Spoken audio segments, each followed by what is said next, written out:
নমস্কার বন্ধুরা, guidance plus YouTube চ্যানেলে তোমাদের অনেক অনেক স্বাগত জানাই। আজকে আমরা বেঙ্গলি টু ইংলিশ ট্রান্সলেশনের যে সিরিজটি শুরু করেছিলাম, সেই ট্রান্সলেশন সিরিজের আরও একটি ট্রান্সলেশন নিয়ে এসেছি। তোমরা ইতিমধ্যেই দেখেছো আরও অনেক ট্রান্সলেশনের সিরিজ আমাদের এই চ্যানেলে আপলোড হয়েছে। আজকে আমরা সহজ পাঠ থেকে আরও একটি অনুচ্ছেদ নিয়ে সেই অনুচ্ছেদের ট্রান্সলেশন করব। এই সমস্ত ট্রান্সলেশনগুলো তোমাদের PSC miscellaneous mains, clerkship mains, WBCS mains এই সমস্ত পরীক্ষাগুলোতে ডেসক্রিপটিভ প্যাটার্নে প্রশ্ন থাকে, যেখানে বেঙ্গলি টু ইংলিশ ট্রান্সলেশন এবং ভাইস ভার্সা যেগুলো থাকে সেই সমস্ত ট্রান্সলেশনগুলোতে তোমাদের অনেকটা হেল্প করবে। এছাড়াও তোমাদের স্কুল কলেজের পরীক্ষা এবং বিভিন্ন অন্যান্য পরীক্ষাতেও যেখানে তোমাদের ট্রান্সলেশন করার প্রয়োজন হয়, এই সমস্ত ভিডিওগুলো থেকে তোমরা ট্রান্সলেশন শিখতে পারবে, এটা আমরা আশা করছি। তাহলে চলো আমরা আমাদের প্যাসেজ যেটা আছে সেটা দেখে নিই এবং ধীরে ধীরে আমরা এর ট্রান্সলেশন করব। দেখো, প্রথমে প্যাসেজটা আমরা একটু পড়ে নিই।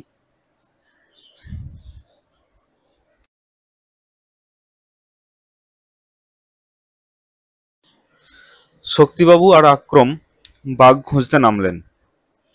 জঙ্গল ঘন হয়ে এলো, ঘোর অন্ধকার। কিছু দূরে গিয়ে দেখেন এক পোড়ো মন্দির, জনপ্রাণী নেই। শক্তিবাবু বললেন, এইখানে একটু বিশ্রাম করি। সঙ্গে ছিল লুচি আর আলুর দম আর পাঁঠার মাংস, তাই খেলেন। আক্রম খেলো চাটনি দিয়ে রুটি। তখন বেলা পড়ে আসছে, গাছের ফাঁক দিয়ে বাঁকা হয়ে রৌদ্র পড়ছে। প্রকাণ্ড অর্জুন গাছের উপর কতগুলো বাঁদর, তাদের লম্বা লেজ ঝুলছে। শক্তিবাবু কিছু দূরে গিয়ে দেখলেন একটা ছোট সোঁতা, তাতে এক হাঁটুর বেশি জল হবে না। তার ধারে বালি, সেই বালির উপর বড় বড় থাবার দাগ, নিশ্চয়ই বাঘের থাবা। শক্তিবাবু ভাবতে লাগলেন কি করা কর্তব্য। অঘ্রাণ মাসের বেলা, পশ্চিমে সূর্য অস্ত গেল। সন্ধ্যা হতেই ঘোর অন্ধকার। কাছে তেঁতুল গাছ, তার উপর দুজন চড়ে বসলেন। গাছের গুঁড়ির সঙ্গে চাদর দিয়ে নিজেদের বাঁধলেন, পাছে ঘুম এলে পড়ে যান। কোথাও আলো নেই, তারা দেখা যায় না, কেবল অসংখ্য জোনাকি গাছে গাছে জ্বলছে। ঠিক আছে, তাহলে আমরা প্যাসেজটা পড়ে নিলাম। এবার দেখো, লাইন বাই লাইন আমরা ট্রান্সলেশনের দিকে এগিয়ে যাব।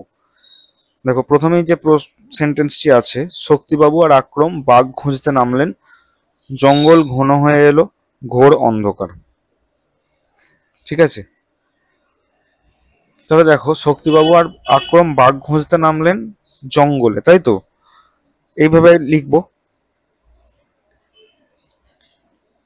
তাহলে দেখো, শক্তিবাবু অ্যান্ড আক্রম, ঠিক আছে, বনে নামলেন বা জঙ্গলে নামলেন, সেরকম হিসেবে মানে জঙ্গলে কোনো একটা কিছু খুঁজতে নামলেন, এই জাতীয় বা রহস্যময় কিছু একটা ব্যাপার, সেই হিসেবে আমরা জঙ্গলে নামলেন হিসেবে এইটা লিখলাম। শক্তিবাবু অ্যান্ড আক্রম ভেঞ্চার্ড ভেঞ্চার্ড ইনটু, দেখো বাইরে থেকে জঙ্গলে নামছে সেই কারণে ইনটু করলাম। Ventured into the forest. শক্তিবাবু and Akram ventured into the forest. এবার কিসের জন্য? না, বাঘ খুঁজতে নামলেন। তাহলে in search of the tiger. ঠিক আছে, এই গল্পেতে এই যে লাইনগুলো, এই লাইনের আগে তোমরা দেখবে যে একটা প্রসঙ্গ আছে যে বিপ্রগ্রামে বাঘ এসেছে, সেই বাঘটা শক্তিবাবু আর আক্রম খুঁজতে নেমে এসেছেন এই গ্রামে। তাহলে সেই যে আগে বাঘ খবর পেয়েছিলেন সেটা খুঁজতে এসেছেন, সেই কারণে এই টাইগারের আগে দা বসলো। ঠিক আছে, মানে এর প্রাসঙ্গিকতা কি একটা আছে, মানে জঙ্গলে নেমেছেন বাঘ খুঁজতে এরকম নয়, একটা বাঘ আগে দেখা গিয়েছিল, সেই কারণে সেই বাঘটা খুঁজতে নেমেছেন, এই কারণে এই দা যে আর্টিকেল সেটা ব্যবহার হলো। ঠিক আছে, এই কারণে পুরো প্যাসেজটা একবার প্রথমে পড়ে নেওয়া, যাতে করে তোমরা এই প্রাসঙ্গিকতা বুঝে তার ট্রান্সলেশন করতে পারো। ঠিক আছে, তাহলে শক্তিবাবু and Akram ventured into the forest in search of the tiger. Next line দেখো, জঙ্গল ঘন হয়ে এলো, ঘোর অন্ধকার। ঠিক আছে, জঙ্গল ঘন হয়ে এলো, তাহলে এটা কি লিখবো? দেখো, the jungle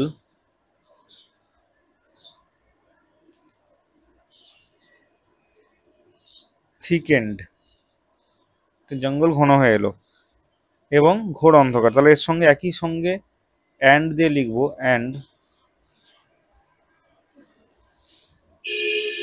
and soon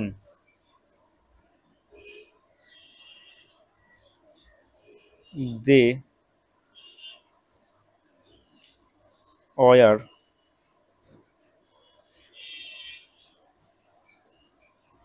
surrounded. এগুলো কিন্তু সব পাস্ট টেন্সের ঘটনা, ঠিক আছে? সেই কারণে আমরা পুরোটাই সিম্পল পাস্ট টেন্স বা যে সেই সংক্রান্ত পাস্ট টেন্সের যে টেন্সগুলো আছে সেইগুলো দিয়েই করব। The jungle thickened and they are surrounded by deep darkness. ঠিক আছে, তাহলে দেখো আমাদের পুরো লাইনটা কি হলো। শক্তিবাবু and Akram ventured into the forest in search of the tiger. জঙ্গল ঘন হয়ে এলো এবং ঘোর অন্ধকার তাদেরকে আচ্ছন্ন করলো। তাহলে the jungle thickened and soon they are surrounded by deep darkness.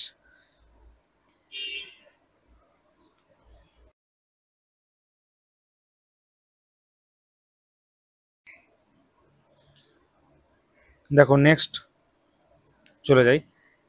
কিছু দূর গিয়ে দেখেন এক পোড়ো মন্দির, জনপ্রাণী নেই। শক্তিবাবু বললেন এইখানে একটু বিশ্রাম করি। ঠিক আছে, তাহলে কিছু দূর গিয়ে দেখো কি করি এটাকে, এ লিটল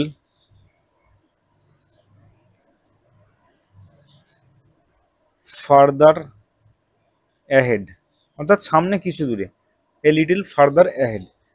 ঠিক আছে, একটা পোড়ো মন্দির, তাহলে এটা তারা দেখলো, কিছু দূর গিয়ে দেখেছেন, তাহলে এ লিটল ফার্দার অ্যাহেড, কিছু দূর গিয়ে দেখেছেন, এ লিটল ফার্দার অ্যাহেড কিছু দূরে গিয়ে, দে স্পটেড। ঠিক আছে, অর্থাৎ তারা দেখতে পেলো, দে স্পটেড মানে দেখেন বলতে দেখো এক্ষেত্রে তোমরা দেখার ইংরেজি কি লেখো, সি বা ওয়াচ বা অবজার্ভ, কিন্তু এই যে গল্পের যে প্রাসঙ্গিকতা সেই হিসেবে সি ওয়াচ এইগুলো কিন্তু হবে না। অর্থাৎ তারা কোথাও একটা গেছে, গিয়ে সেখানে হঠাৎ করে আবিষ্কার করেছে বা হঠাৎ করে গিয়ে সেখানে যেন তারা দেখতে পেয়েছে। ঠিক আছে, এই হিসেবে এই স্পটেড যে ইংলিশটা এটা ইউজ করা হলো। তাহলে little further ahead they spotted একটা পোড়ো মন্দির। পোড়ো মন্দির ইংলিশটা হচ্ছে দেখো যে দে spotted A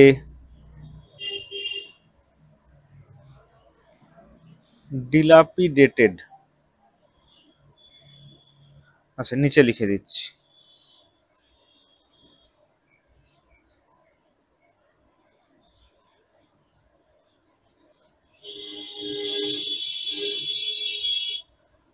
little further ahead they spotted a dilapidated.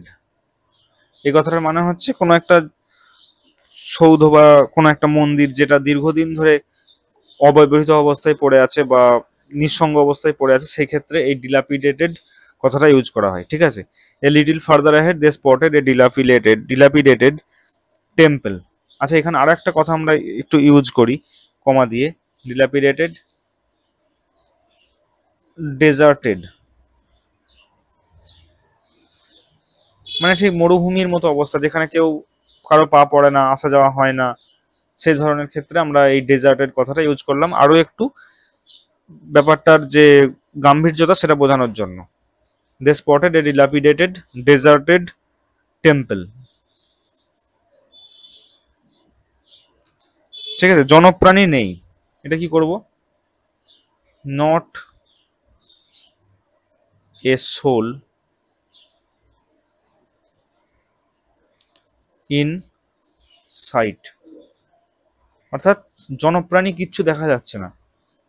ঠিক আছে, সেই হিসেবে আমরা নট এ সোল অর্থাৎ কোনো আত্মা বা কোনো প্রাণী কাউকে দেখা যাচ্ছে না। ঠিক আছে, এটা হিসেবে আমরা এটা করলাম। দেখো এবার কি বলছে, শক্তিবাবু বললেন এইখানে একটু বিশ্রাম করি। তাহলে শক্তিবাবু সেড কমা কোটেশন লেটস, বিশ্রাম করি অর্থাৎ রেস্ট, লেটস রেস্ট হেয়ার। এবার কি এইখানে একটু বিশ্রাম করি, এইখানে let's rest here for a while. ঠিক আছে, পূর্ণচ্ছেদ কমা কোটেশন, কোটেশন শেষ। দেখো একদম সহজভাবেই কিন্তু হচ্ছে। লিটিল ফার্দার অ্যাহেড, কিছুটা দূরে দে স্পটেড, তারা চিহ্নিত করলেন এ ডিল্যাপিডেটেড ডেজার্টেড টেম্পল, একটা পোড়ো মন্দির, নিঃসঙ্গ মন্দির, যেখানে কোনো জনপ্রাণী নেই। Not a soul in sight, অর্থাৎ যেখানে যতদূর দৃষ্টি যাচ্ছে কোনো প্রাণীকে সেখানে দেখা যাচ্ছে না। শক্তিবাবু বললেন let's rest here for a while, এখানে কিছুক্ষণ বিশ্রাম করা যাক। ওকে, তাহলে চলো নেক্সট আমরা লাইনে চলে যাই।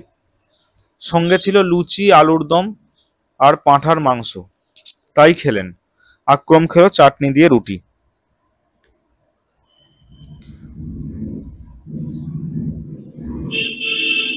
ঠিক আছে, তো দেখো সঙ্গে ছিল লুচি, আলুর দম আর পাঁঠার মাংস। এটা কিভাবে করব, যে তারা তাহলে সঙ্গে নিয়ে গিয়েছিলেন। ঠিক আছে, এরকম ভাবে একটু করার চেষ্টা করি। তাহলে দেখো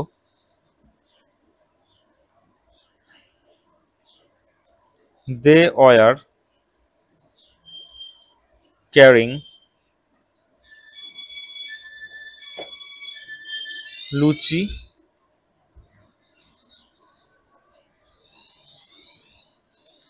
আচ্ছা, এই লুচির যেহেতু এটা খাবারের নাম তাই এগুলো বড় হাতের করি।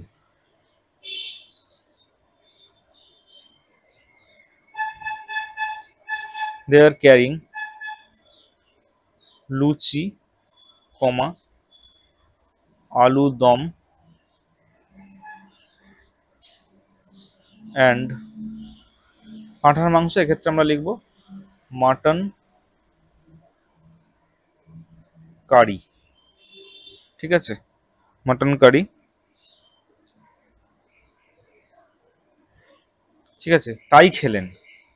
এবার এটাকেও একসঙ্গে জুড়ে দেবো। দেখো সঙ্গে ছিল লুচি, আলুর দম আর পাঁঠার মাংস, তাই খেলেন। দে are carrying luchi, aloo dum and mutton কারি,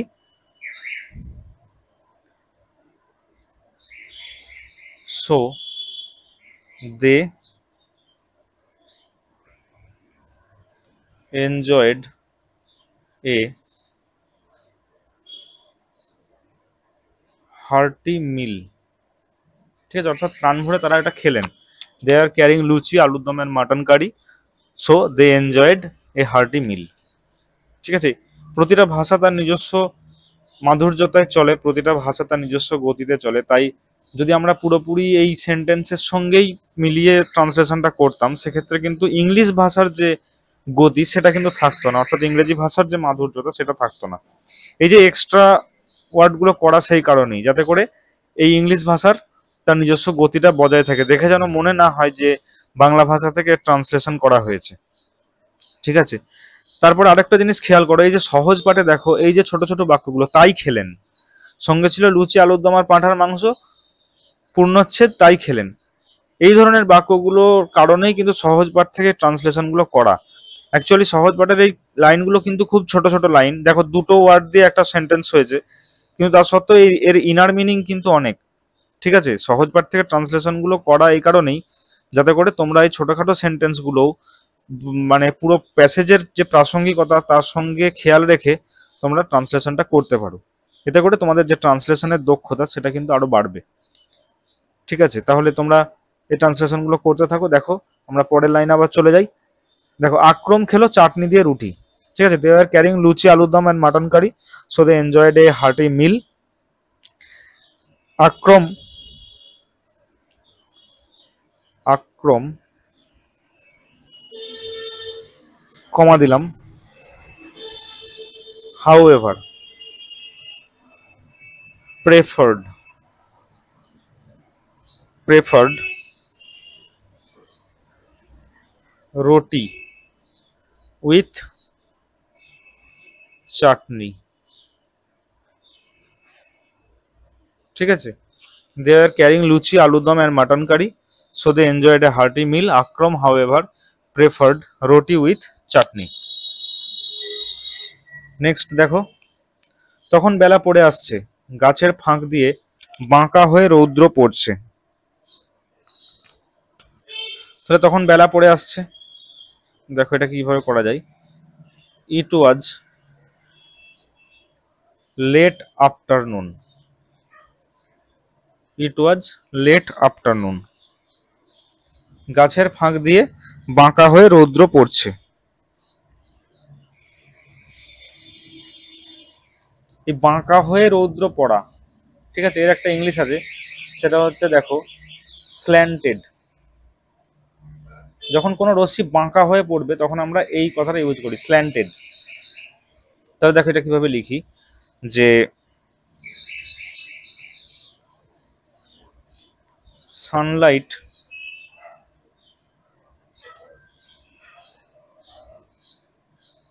কিংবা তোমরা এইভাবে সানলাইট না লিখে এটাও করতে পারো, যে golden rays of the sun. ঠিক আছে, এই দুটোকেই করতে পারো, হয় তোমরা সানলাইট লিখবে আর না হলে এটাও লিখতে পারো যেটা golden rays of the sun. ঠিক আছে, তারপরে লিখবে যে স্ল্যান্টেড, অর্থাৎ বাঁকা হয়ে পড়ছে। কোথা দিয়ে? গাছের ফাঁক দিয়ে। তাহলে slanted through the gaps gaps of লিখবো না, বিটুইন লিখছি, অফটা লিখলাম না, গ্যাপস বিটুইন দ্য ট্রিজ। ঠিক আছে, অর্থাৎ রৌদ্র বাঁকা হয়ে পড়ছে গাছের ফাঁক দিয়ে। নেক্সট দেখো, প্রকাণ্ড অর্জুন গাছের উপর কতগুলো বাঁদর, তাদের লম্বা লেজ ঝুলছে। ঠিক আছে, প্রকাণ্ড অর্জুন গাছের উপর কতগুলো বাঁদর, অর্থাৎ বাঁদরগুলো বসে আছে। আমরা যেরকম কোনো জায়গায় পা ছড়িয়ে বসি সেইভাবেই হয়তো বসে আছে, সেই মানেটা বুঝে আমরা এর ট্রান্সলেশন করব। তাহলে কতগুলো বাঁদর, দেখো সেভারাল মাঙ্কিজ, সেভারাল মাঙ্কিজ বসে আছে, ওয়ার পার্চড,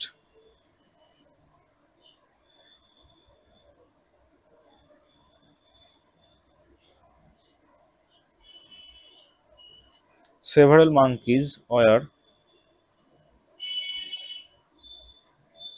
perched, অর্থাৎ ছড়িয়ে বসে থাকা যেটাকে বলে।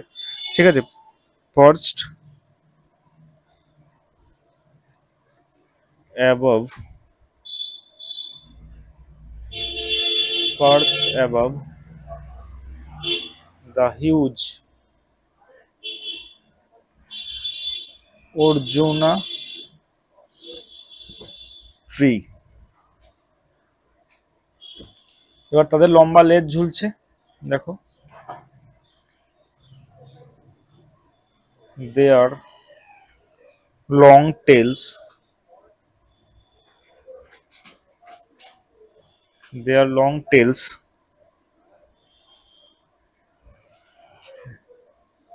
hanging down। ঠিক আছে, তাদের লম্বা লেজ ঝুলছে। তাহলে several monkeys were perched above the huge Arjuna tree, their long tails hanging down। Next দেখো, শক্তিবাবু কিছু দূর গিয়ে দেখলেন একটা ছোট সোঁতা, তাতে 1 হাঁটুর বেশি জল হবে না।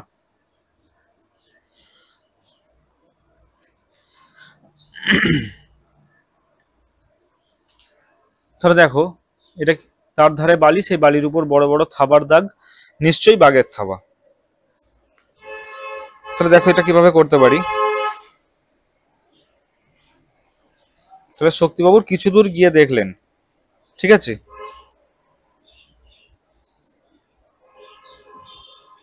শক্তিবাবু কিছু দূর গিয়ে দেখলেন একটা ছোট সোঁতা।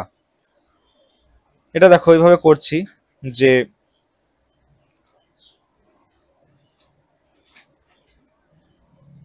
a little further ahead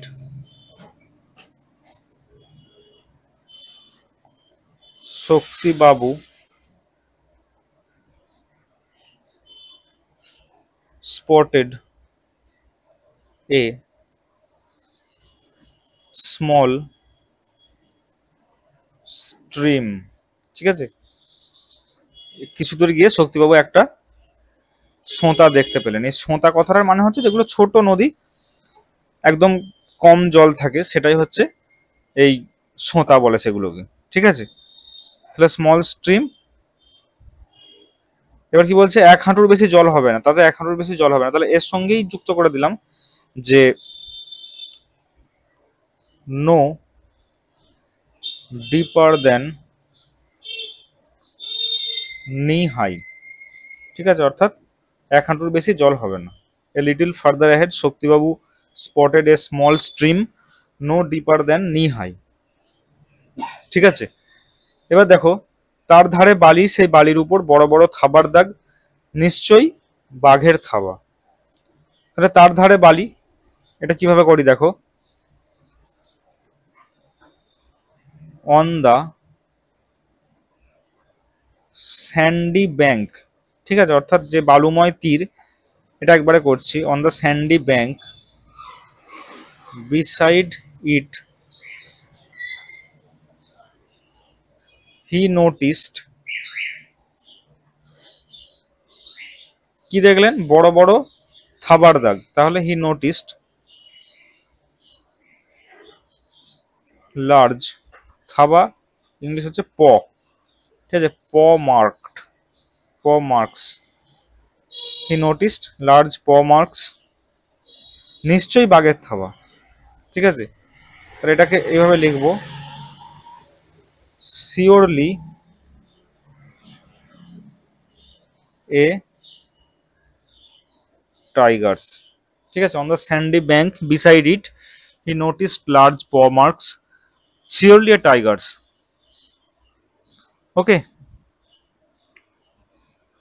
next দেখো,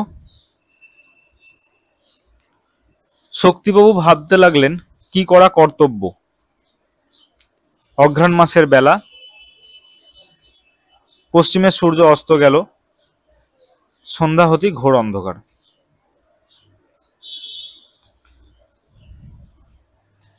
তাহলে শক্তিবাবু ভাবতে লাগলেন,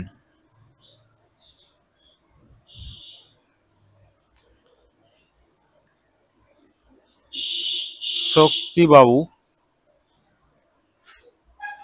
started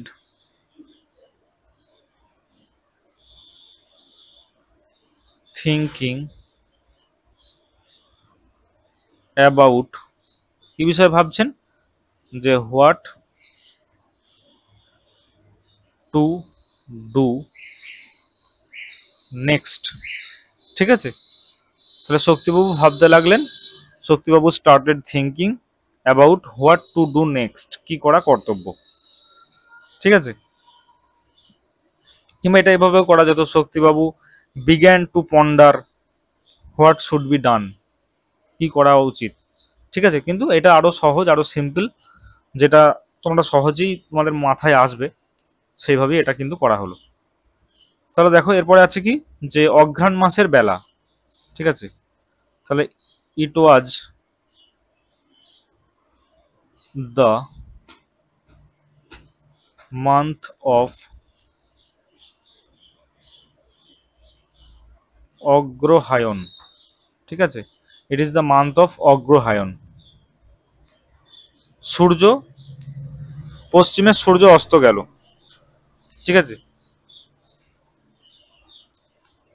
তাহলে sun had just set in the west, sun had just set in the west, অর্থাৎ সূর্য পশ্চিমে অস্ত গেল। বেটা এইভাবেও করতে পারতে যে the sun had already set in the West, এভাবেও কিন্তু করা যেত। ঠিক আছে, এটা অল্টারনেটিভ। দেখো অতীতের কোনো ঘটনা সেই মাত্র শেষ হয়েছে, সাধারণত আমরা যখন প্রেজেন্ট পারফেক্ট টেন্স করি তখন কি করি, যে কোনো একটা ঘটনা এই মাত্র শেষ হয়েছে কিন্তু তার ফল এখনো বর্তমান আছে। ঠিক আছে, সেই হিসেবে আমরা প্রেজেন্ট পারফেক্ট টেন্স করি। আর এই যে সেন্টেন্সটা আছে এখানে, যে পশ্চিমে সূর্য অস্ত গেল, অর্থাৎ সেই মাত্র অস্ত গেছে যখন ঘটনাটা হচ্ছে, শক্তিবাবু ভাবতে লাগলেন কি করা কর্তব্য বেলার শেষে, কারণ সন্ধ্যা হয়েই যাবে এক্ষুনি। সেই অবস্থায় সেটা বর্ণনা করার জন্য কিন্তু আমরা পাস্ট পারফেক্ট টেন্স ব্যবহার করছি, যেহেতু পুরো ঘটনাটাই পাস্টে হচ্ছে এবং এই ঘটনাটা সেই সূর্য অস্ত গেছে, সেই কারণে এই হ্যাড জাস্ট কথাটা ইউজ করা হলো। ঠিক আছে, এবার দেখো সন্ধ্যা হতেই ঘোর ঘোর অন্ধকার। সন্ধ্যা হতেই ঘোর অন্ধকার, এটা কিভাবে করব?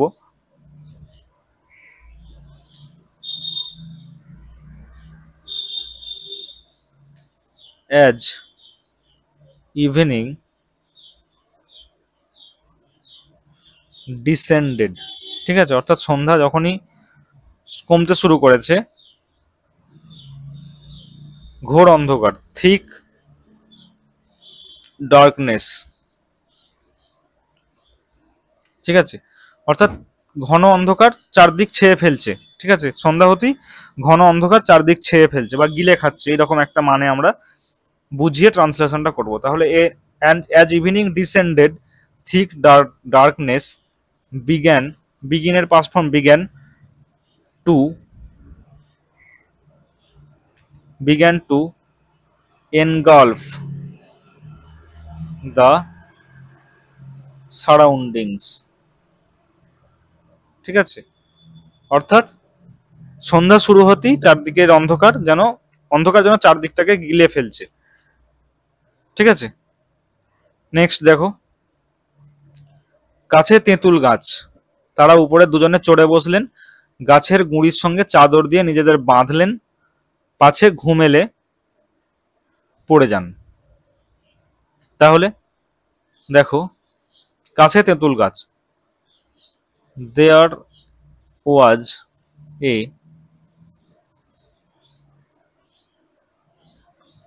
tamarind ট্রি নিয়ার বাই, ঠিক আছে, অর্থাৎ কাছে একটা তেঁতুল গাছ ছিল, বুঝতে পেরেছো, তার উপরে দুজনে চড়ে বসলেন এবং গাছের গুঁড়ির সঙ্গে চাদর দিয়ে নিজেদের বাঁধলেন। এই দুটো কথা একসঙ্গে করে দেব। তারা দুজন অর্থাৎ the two of them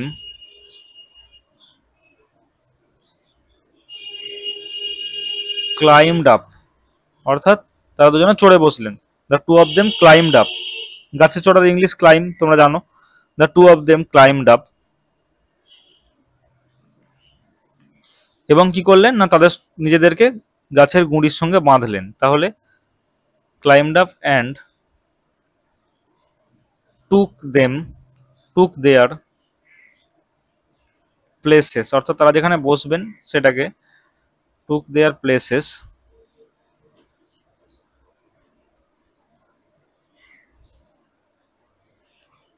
on its branches, ঠিক আছে, অর্থাৎ তারা চড়ে বসলেন এবং গাছের গুঁড়িতে,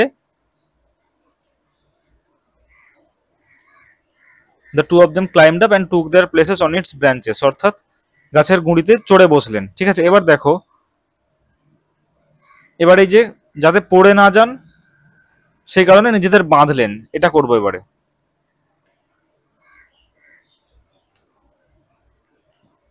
two ensure they did not fall, ঠিক আছে, যে এটা নিশ্চিত করতে যে তারা যাতে পড়ে না যান,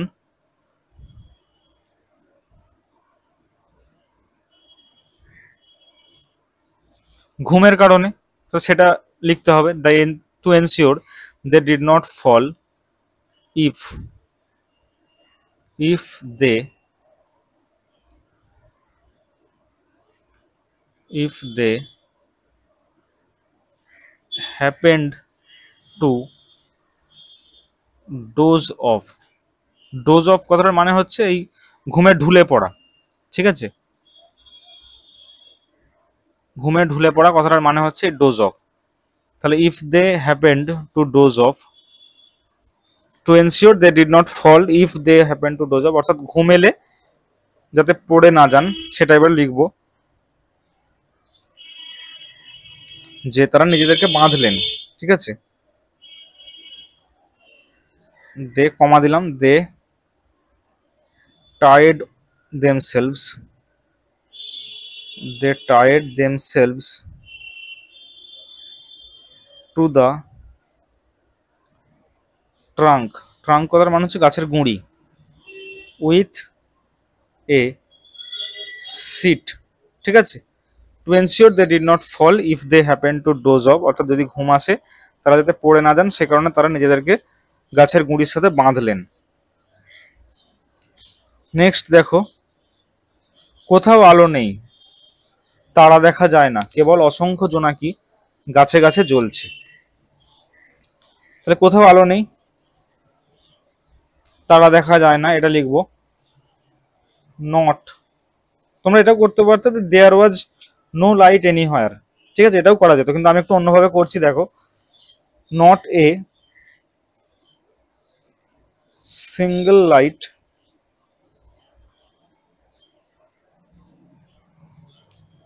কুড বি সিন, ঠিক আছে, not a single light could be seen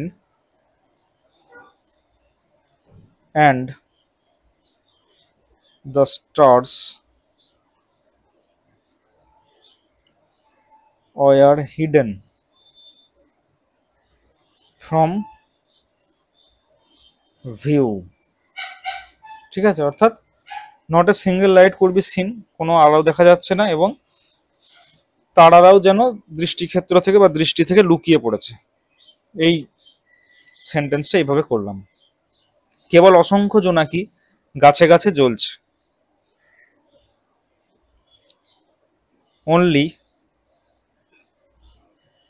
countless, অসংখ্য, জোনাকি ইংলিশ কি, ফায়ার ফ্লাইজ, ঠিক আছে, অনলি কাউন্টলেস ফায়ার ফ্লাইজ জ্বলছে, তাহলে এটা এইরকম করলাম, স্পার্কলড অর্থাৎ ঝিকমিকি করছে, ঠিক আছে, the only countless fireflies sparkled গাছে গাছে, তাহলে among the trees, only countless fireflies sparkled among the trees. এবার দেখো এখানে আমরা যুক্ত করবো একটা line, lighting up the night with their soft glow, ঠিক আছে, এই লাইনটা কিন্তু নেই, কিন্তু আমরা যোগ করলাম যে ভাষার মাধুর্যতার জন্য। Only countless fireflies sparkled among the trees lighting up the night with their soft glow. Okay, তাহলে আমরা আমাদের যে পুরো প্যাসেজটা তার ট্রান্সলেশন করলাম, অন্য দিনের তুলনায় একটু বড়ই হয়ে গেল ট্রান্সলেশনটা, ঠিক আছে, তবু তোমরা দেখো প্রতিটা লাইনকে কিভাবে সুন্দরভাবে ট্রান্সলেশন করা যায়। আরও অনেক ট্রান্সলেশনের ভিডিও এই চ্যানেলে আসবে, তোমরা ফলো করতে থাকো। আশা করি তোমাদের যে সমস্ত আগত পরীক্ষাগুলো আছে সেগুলোতে এই সমস্ত ট্রান্সলেশনগুলো যথেষ্ট হেল্প করবে। তোমরা আরও কী কী বিষয়ে ভিডিও চাও, আরও কী কী বিষয়ে তোমরা চাইছো শিখতে, সেগুলো অবশ্যই এই চ্যানেলে জানাবে। তোমাদের যা কিছু কোয়ারি সমস্ত কিছু তোমরা এই হোয়াটসঅ্যাপ নম্বরে জানাতে পারো, আমরা যথাসাধ্য চেষ্টা করব তোমাদের সলিউশন দিতে। ঠিক আছে, সাথে থেকো, সঙ্গে থেকো, দেখা হবে পরের ভিডিওতে। Thank you.